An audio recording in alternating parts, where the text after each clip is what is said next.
You've arrived at Face the Book TV episode number 19 podcast in our book printing series. And we'd like to welcome all our viewers and on the live stream and our audio listeners. We really appreciate you coming to our podcast, and we'd love to hear from you. So please post comments and questions if you would like during the podcast, and afterwards we'll make sure that you get them answered. So Facebook TV is a podcast. We're now in our 19th episode. We started in about 2008 and had a break, but we're back, and we focus on the publishing process, and we give voice to the diverse and growing community of independent publishers, booksellers, and readers. We try and connect all those groups. And we poke around inside bookshops and coffee shops and print shops, libraries, book clubs, and any place where people are writing, designing, producing, selling, or reading books. So we have a form. It's on our blog. It's piercepress.com/podcasts. You'll find the Face the Book TV podcast. And if you would like to use our self-booking form, that's linked there. And we are also diving headlong into the swirl of new formats that have emerged in the era of social media. So audio, interactive publishing, ebooks, things like that. Our aim is to help our audience discover exciting new independently published books and learn how to publish their own. So without further ado, I'm Charlotte Pierce. I'm the producer, and I will introduce our panel. Bailey Davis from Ingram Content Group. Hi, Bailey. Brandy Harrell from Freezens, Canadian-based printing company with all those gigantic presses that we love to watch when books are being printed. And the wonderful Eddie Vincent. He's the president of IPNE, which we're affiliated with, and he's also the head of Encircle Publications, prolific fiction publisher. So Eddie, it's all yours. I'm going to bow out and run the back end here. Thank you, Charlotte. Well, let's start by having the guest introduce himself. Bailey, could you start and introduce yourself and your company to the audience? Yeah, absolutely. Hi, everyone. I am Bailey Davis at Ingram Content Group. I am the supervisor of our content acquisition sales team who works with publishers of all sizes to help get them access to print-on-demand solutions and also access into the Ingram wholesale network. I started at Ingram in 2014 in the customer service department. I probably worked with a lot of people who my teams manage today. And what I do and what my team does is work with small to mid-sized presses, independent publishers, growing publishers, to provide to them some opportunities and solutions for print-on-demand and wholesale access through Ingram Book Company and other wholesalers and retailers into the market. If anyone wants to ask questions about anything we talked about today on the Ingram side, please feel free to reach out to me. You can do that by going to getstarted.ingramcontent.com, and we will be happy to answer your questions if we don't answer them today. Thank you. Brandy, would you like to introduce yourself and talk about your company real quick? Well, I don't know how much I'd like to. Hello, everyone. I'm terribly nervous for probably no particular reason, but we might as well break the ice with that. My name is Brandy Harrell. I work for Friesens Corporation, which is based in Altona, Manitoba, Canada. I myself live right outside of Nashville, Tennessee, as I manage the southeastern states on behalf of Freezens. We have representatives spread out in 17 territories all across Canada and the U.S. So if you're dealing with someone to print your book, they live and work in the communities in which they serve. Freezens is a 114-year-old book manufacturer, everything from hard cover to soft cover to color printing to black and white web, and all of the special effects and binding techniques that are in between there. We service from your largest publishing groups like Hachette or Penguin Random House, all the way down to independent self-publishing authors that want small runs of books.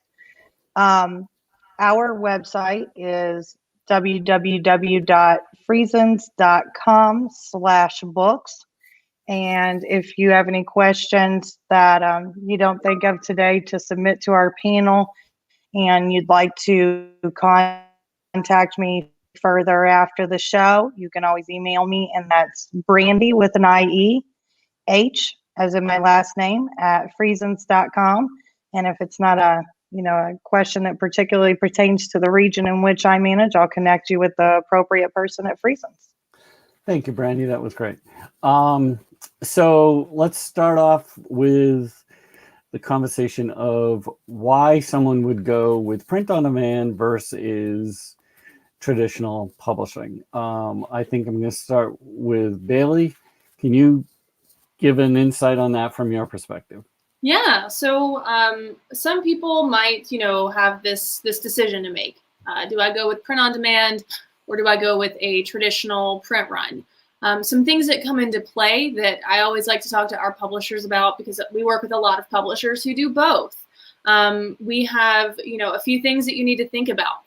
For those, offset print runs, for those large print runs, how are you going to get into the wholesale market? So once you have them printed, how do you sell them? So, one way that you might make that decision is if you do have someone who can help you sell that printed inventory. Certainly, if the project makes sense for that, that's great.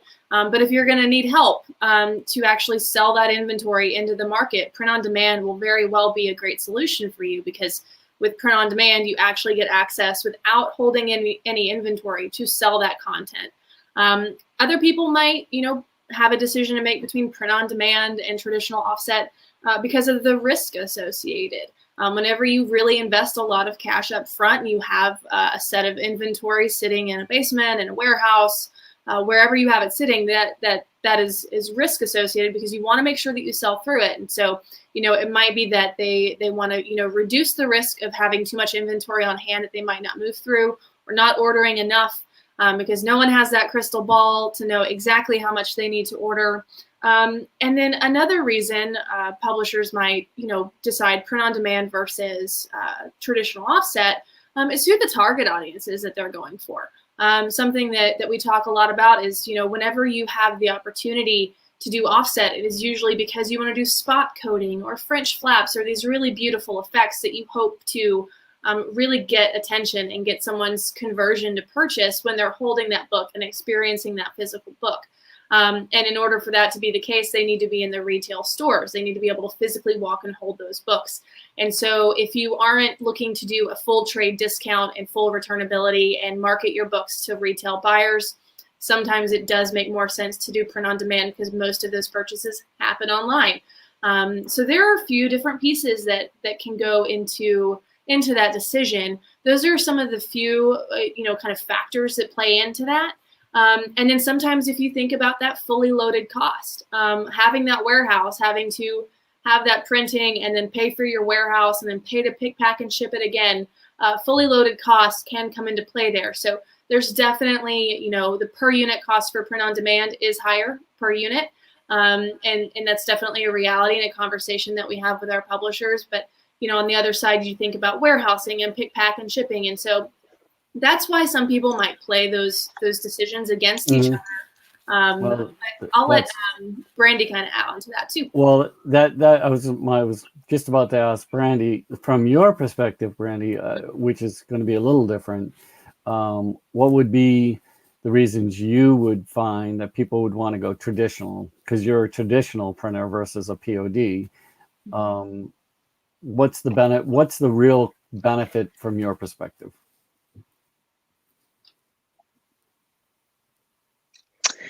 Well, everything that Bailey says is very valid. I think that there is a spot for both types of printing, depending upon the project that you have in front of you, depending on what your mode of sale is going to be, depending on the audience that you have as an author. We have a division that is Friesens Press, and that is a self-publishing entity helping self-publishing authors. And in that division, we assist people in at least starting out with print on demand if it's not a project that we feel is good to transition into a larger print run.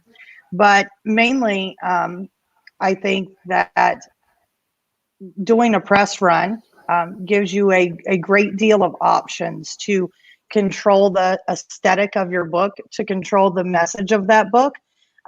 Very often, this author, this publishing company has spent a long time on this story, on this design, on these illustrations. So it's going to allow you a much greater wealth of options in the types of paper that you can print on, in the finishing effects that Bailey mentioned, whether that's spot UV or these are foils or these are embossings. We also open up your door for any kind of sizing. I know that print on demand has some limitations and you're kind of in some template sizing, as well as all of the binding options, the style of the spine of the book. So it gives you a lot of aesthetic options. Also, Freezens has a great deal of sustainability initiatives within our company. I like to say that they were green before being green was cool. We can offer a lot in the way of using soy inks and using recycled papers, and making your project more eco-friendly and having less of a negative footprint. And you can always look at, when you are doing those print runs, into arranging some of that fulfillment or warehousing with the printing company that you're dealing with. It definitely drives down your per unit cost, allowing you to make more per book return on investment when you are selling through the books that you printed. I know today we have one of our members watching that does his printing overseas because of price. It's a coffee table book. It's full color all the way through. How does your company pricing compare to like overseas in China? Is it worth doing it over at your printing plate instead of all the shipping and everything? I mean, is there a comparable cost, or is it really outrageously different? Well, just like in manufacturing anything, it's obviously cheaper to manufacture it overseas, which is why, half of the things in my house probably say that they are manufactured in China. So the cost is never going to be the same. I will say, in the case of Freezens, that we are located in Canada right now, those exchange rates are very favorable. So it is bringing some of that price relief to our U.S. customers, at least. Where it wins, though, and where it is certainly won during this pandemic, are with all of the problems that have, come about with doing business overseas. There are some really long wait times. There are some real freight concerns, and I'm sure you guys hear on the news all of the problems at the port. That's definitely extending into the book industry. So we've saw a lot of publishers that's their traditional model start to move to trying to find North American solutions to save on that freight and to save on that timing. In our case, we're only 7 miles over the border from North Dakota. So we have a relationship with a warehousing shipping facility that's in North Dakota. So in dealing with Freezens, you don't deal with any sort of customs or tariffs. We actually transport your books across the border for you, and we ship them out from North Dakota. So everything looks much more domestic. So that's been attractive. That's great. So I have a different question for Bailey. So Bailey, with the quality issue of print on demand versus traditional, do you see new technology coming out in the near future that is going to make it comparable so that you can get other books, high-end books? Yeah. So, I think one thing to like kind of discern is like the difference between quality and features. So, over the past few years, print on demand technology has come leaps and bounds. And so, it's really at a point now where it can create, really well done books. What we don't have, are features that are, beautiful, those embossing, French flaps, UV coating. Right now, one of the biggest value adds, and it's one thing I probably should have talked about in the last question, one of the biggest value adds is speed of print on demand. So how quickly do you need it? How quickly do you need it into the market? And that is always going to be one of the biggest value propositions that print on demand offers to its supply chain and its clients. And so, I certainly do, I will never say that like, nothing's possible, but everything that we do will, the technology will evolve to always take into account how quickly we can get it into the supply chain and how quickly we can get it into the market. And those kinds of features, while we can still deliver a quality book that will still sell and that consumers will still, pay list price for, it's the difference between the features that add that time that create those delays in the supply chain. And so, whenever Lightning Source started, it was black and white interiors only. Back in 1998, it was black and white only.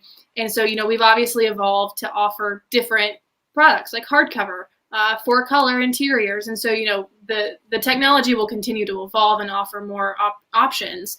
But, certain features like embossing or spot UV are just something that doesn't fit into the workflow that allows for us to get a book printed and shipped, in same day. Well, yeah, I was more referring to the 4-color process and trying to figure out if that will ever come close to the offset. I know I have some 4-color work that your company has done, and it's really of quality, but it still doesn't raise to the level of competing with offset. Do you ever see that happening? Yeah, and I could go really operationally nerdy on this because I love actually talking about the way different inks get absorbed into different kinds of paper and how that creates like different visual, end results. I definitely see the technology.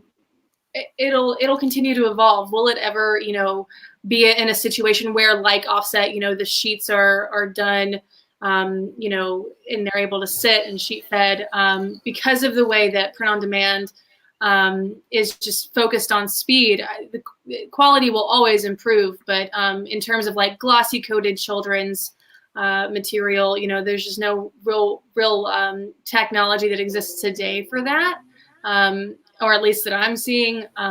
But I think, it'll continue to improve, yes, but, if you're looking for a really glossy, coffee table book for your pictures of Big Sur, on the West Coast, we'll be able to get you a quality book, but with offset, it'll be a little bit different. Yeah, I think it comes down to what your consumer is willing to say yes or yes more.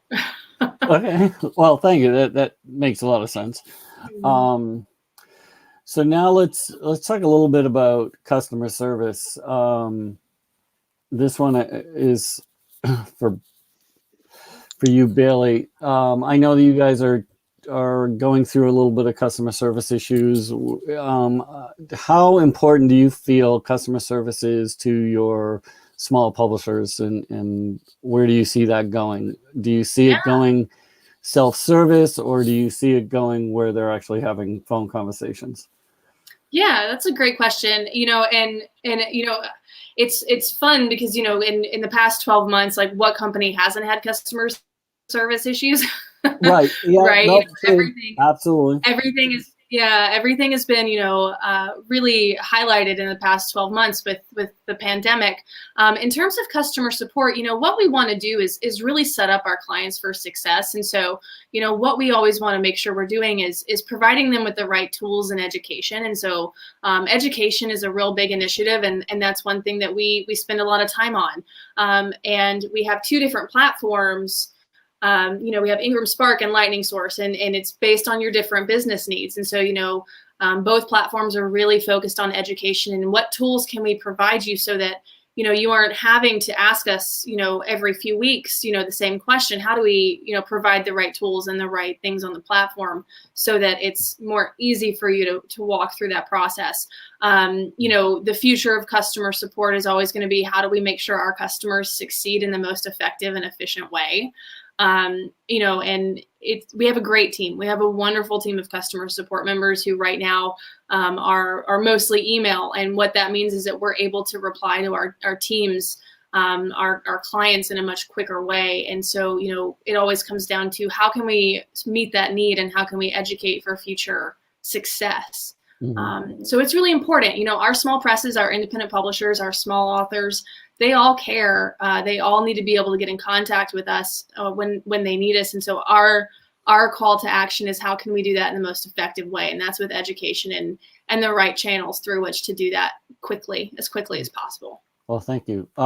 Brandie, same question. How does your customer service work? How does that work over there for the small presses that might be trying to contact you?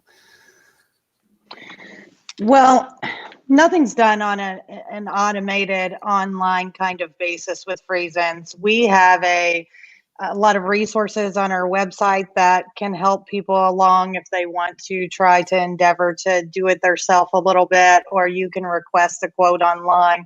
But we have, 17 different regions, as I mentioned, in my intro, throughout Canada and North America. We live and work in the regions in which we cover. If you're in the 6 states surrounding me, then I am the person directly that, handles preparing all of your quotes. You're always assigned to the same CSR because they work with that salesperson for you. And we really try to be hands-on to help all the way down to our, smallest publishing companies and self-publishing authors to really learn our process and the company, not company even, the industry lingo. There's so much just to know when you go into printing a project that's foreign to most people. It's a whole insider kind of, language and things we know about paper that, a person writing a book might not.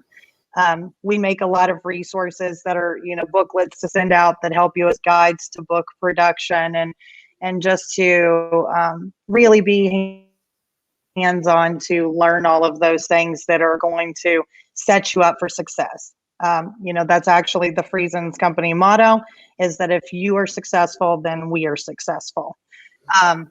They even have some great initiatives with our technical department that you can submit files to our project early. We will run out contract proofs on that order, 6 to 10 pages for free, kind of let you see where your files are sitting, how things are looking before we even start the order and go to press, just to have a department that really, assists people with being on track and getting the print product that they want, once we're actively working on it. That's great. Thanks. So the other one of the things we haven't covered today is distribution. So for Bailey, this is probably more your thing than Brandie's. How does a small press go from an Ingram Spark situation to having you actually do the distribution for them from a sales point of view? Yeah. So whenever you ask that, do you mean going from Spark and evolving through that journey into a full service distribution client where we have a field sales team representing content? Yes, I'm actually asking this from me. Yeah. How do you go from that? How do you go from Ingram Sparks to the next level? Because, I want to be at that next level. How would you tell a small publisher to do that? Yeah, that's a great question. And it's almost something I could probably spend hours talking about, but really, just because this is, time, what I say is, for small presses who are starting out either at Spark or Lightning Source, what you need to do is focus on a few things. What your acquisition strategy is. A full service distributor always wants a publisher who has a solid author acquisition strategy that's targeted. So you're not just like saying, okay, I'm going to get any 6 authors per year, but you actually are, a solid acquisition strategy based on content and your brand, solid marketing strategy, social media strategy, things like that. And so focusing on that kind of stuff. I actually have some resources I'd be happy to share with you, Eddie, and if it's appropriate for the IP&E community, I'd be happy to share just some ways to build that foundation and grow on that if your goal is to be fully distributed. It comes down to acquisition, what your marketing strategy is, and what your pricing strategy is. So, you might start out at Spark not doing a full trade discount or a returnable option, but eventually that's where you'll have to grow, and that's where you'll have to fit your business model to be a full service distribution client and get that field sales representation. Okay, well, that's good to know. I mean, I'm at that point right now in my career with Encircle, of trying to go from the print on demand situation to the situation of having someone distribute our books for us. Yeah. And I look at it from the perspective of, why would I want to change what I'm now doing? Why would I want to go to a different company? That's a great. Yeah, that's a good question to ask. That's one thing, your press will tell you whenever you're ready to move on. And it's like courting. It is going into business with another business effectively whenever you become a full service distribution client. I'm going to switch over to Brandie for a second. Brandie, I'm going to switch the whole subject onto, what do you see as a future for the printing industry from your company's perspective? What do you see is going to happen in the near future? Turnaround time being faster, anything? Freezens always has a lot of, initiatives on growth and what kind of, equipment we're going to bring in. We have put a lot of focus into our digital department in the past year in investing in some HP 10,000s and 50,000s. They can produce really excellent color critical work and reduce the turnaround times, because that is a point in which that we really, need to do better at competing with print on demand. If we're doing a digital project, our, turnaround, albeit you can get all of those fancy finishing effects that you like, is about 3 to 4 weeks for your project. So I definitely think that that's somewhere that, Friesens is going to be looking to push harder and kind of sharpen our skills and our equipment and our labor force to be able to be more competitive in that market. That's great. So Bailey, what do you see the future looking like for printing? Yeah, I mean, at least for the print on demand side, what we always want to focus on is how we can serve the supply chain in the best way possible. And so, right now we're able to do black and white, 4-color, paperback, jacketed case laminate, or paper on board is sometimes the term used in the market. Where it goes next. Really, we try and listen to our publishers. What are our publishers asking for the most, and what are they asking for that we can still fit into that workflow that allows us, to print and ship a book in the same day. There will be some things like spot lamination or page inserts, and I think we talked about page inserts the other day that will just not right now work into that workflow. But we're always taking a look at what's coming up. Definitely speed, definitely quality, absolutely a focus there, that we're not just getting a book out to the market quickly, but we're getting a good quality product out to the market. So that's where we really spend a lot of our time. Oh, that's great. Let's see. trying to think if there's any other subject we haven't hit yet. So I what happens if someone, I'm gonna, I guess, ask this to Bailey first and then Brandy, but what happens if there's a problem with a book? I know this happened to me recently, where one of my books got printed with our book cover on it, and then another publisher's book in it. How do you handle problems like that? What is the quality control that can stop that? Yeah. You know, is there one? Is there a system in there that looks for that? Yeah, so I mean, that's a great question. It probably doesn't happen as much with Brandy's, just because they do in big batches, and it's very, very much, hands-on in that process. We do have a very, very low defect rate, but that doesn't mean they are not there. What happens there? If that were to happen, and if that happens, what we always recommend is reaching out to the support team. And what we do is we actually, we have, measures in place to be able to look and see when that book was printed, what line it was bound on, things like that. And we're able to really narrow down where it happened and take action as needed. It's an unfortunate, but it is a reality that sometimes defects do occur.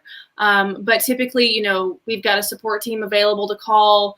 And especially in those cases, if you let us know, we will replace it. If it was, sent to you, or if it was sent to a customer, we will send it directly to where it needs to go. When you have quality issues that were unfortunately avoidable, but still happened. And so, yeah, we have a lot of measures in place to do that, but humans are involved, and to be human is to err, right? And so Yeah. It does happen, but we always try and strive to make it right, and that's what we'll do. I do want to say that out of all the books I have with you, I've had very, very little issues with problems like that. I mean, I picked that one out just because it's so unique. Yeah. But I have 125 books with you, and I think I've only had 2 or 3 issues, and they were minor issues. So I do want to stress that your quality overall it has been excellent. So I don't want to give the listener the wrong idea. It doesn't happen often. It just happened. So Brandy, what happens when something like that happens to you, where a client gets the wrong book, or the pages are upside down? I mean, I know from my previous career, I have seen where books come the right book, but the pages are upside down, or there's a sig missing. I would imagine you have the same type of thing. You just replace it.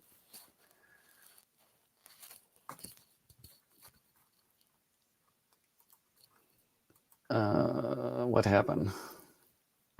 It kind of buffered on my side here a little bit. Okay.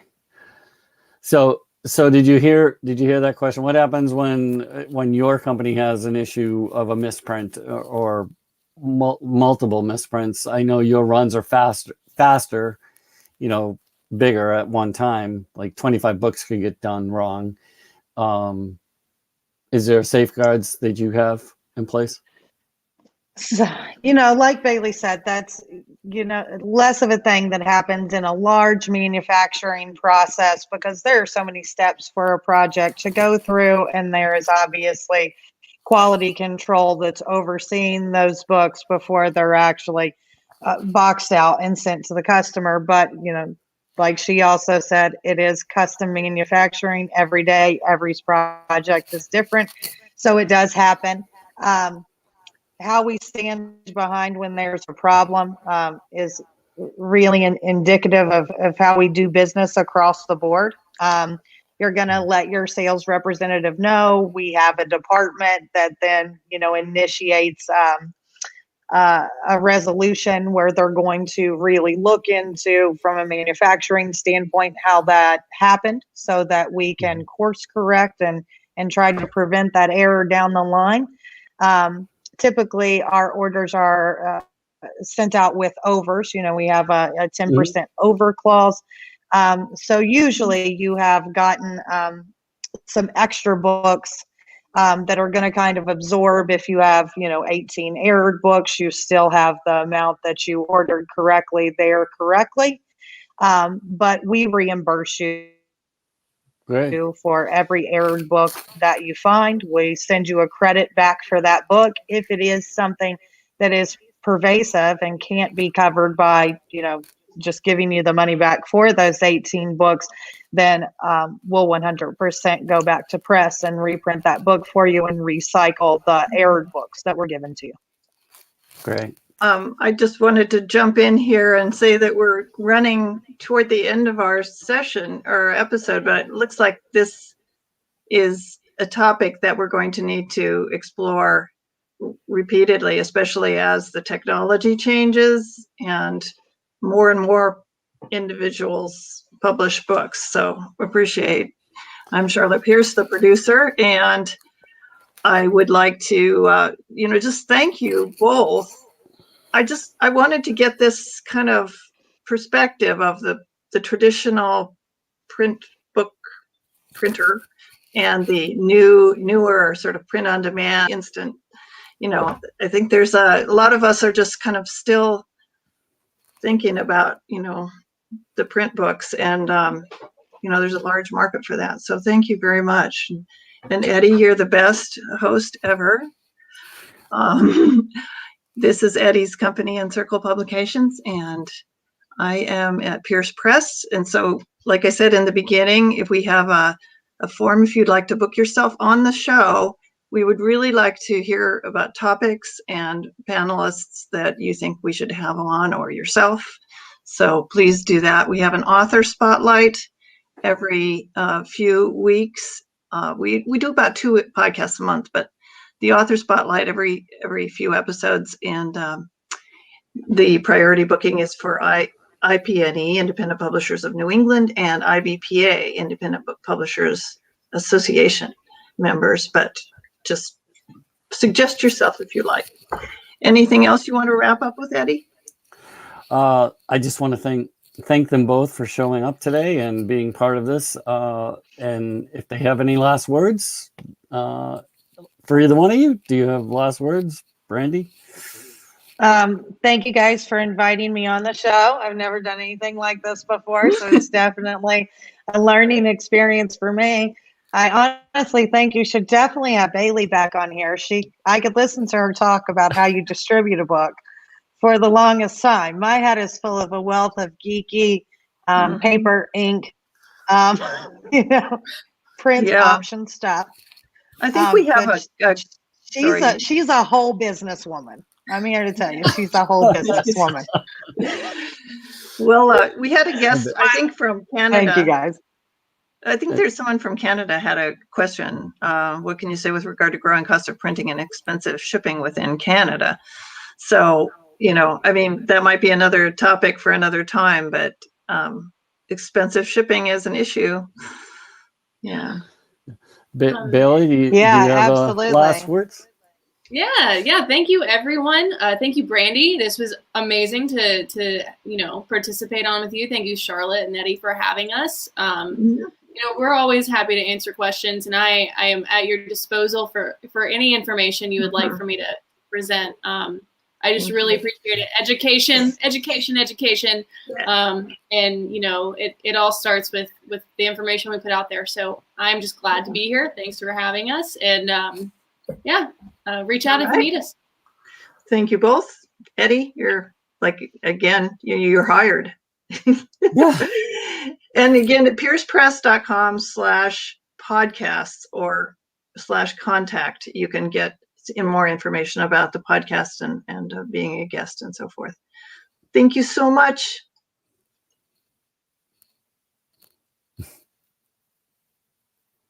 Is she kicking us out, I think? We're still live. Oh. I think everyone else left us. She didn't leave. That's weird. Sorry. I don't know what we're doing now. All right.